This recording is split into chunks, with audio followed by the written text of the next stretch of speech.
कावेरी नदी की रचना की कहानी। इसकी शुरुआत अगस्त्य नामक एक ऋषि की इच्छा से होती है, जो एक ऐसी नदी बनाना चाहते थे जो दक्षिण भूमि में रहने वाले लोगों के लिए लाभकारी हो। देवताओं ने उनकी बात सुनी और उन्हें पानी से भरा एक कमंडल भेंट किया। देवता कहने लगे कि जहाँ भी तुम इस कमंडल से भरे पानी को गिराओगे, नदी वहीं से निकलेगी। अगस्त्य ने कुर्ग की पहाड़ियों से परे उद्गम स्थान बनाने का फैसला किया और वहां की यात्रा पर निकल पड़े। यात्रा के दौरान वे थक गए और आराम करने के लिए जगह तलाशने लगे। तभी उनकी नज़र एक छोटे लड़के पर पड़ी जो अकेला खड़ा था।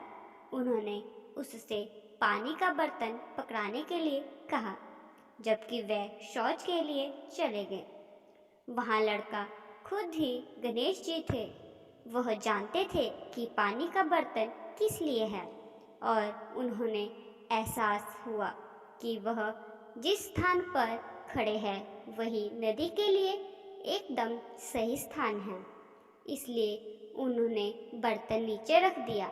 जब अगस्त्य वापस आए तो उन्होंने देखा कि घड़ा जमीन पर पड़ा है और एक कौवा उसमें से पानी पीने की कोशिश कर रहा है।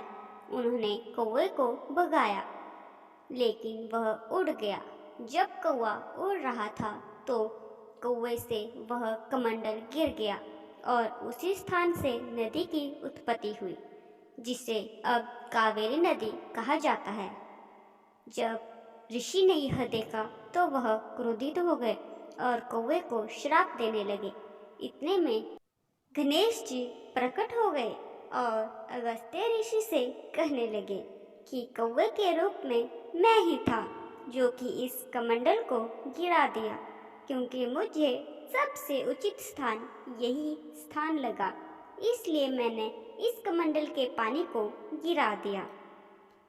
शिक्षा: कभी कभी चीज़ें हमेशा उस तरह से नहीं होती जैसा हम चाहते हैं, फिर भी जो होता है उसके पीछे कोई अच्छा कारण होता है।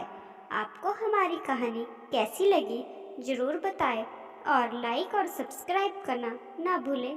धन्यवाद।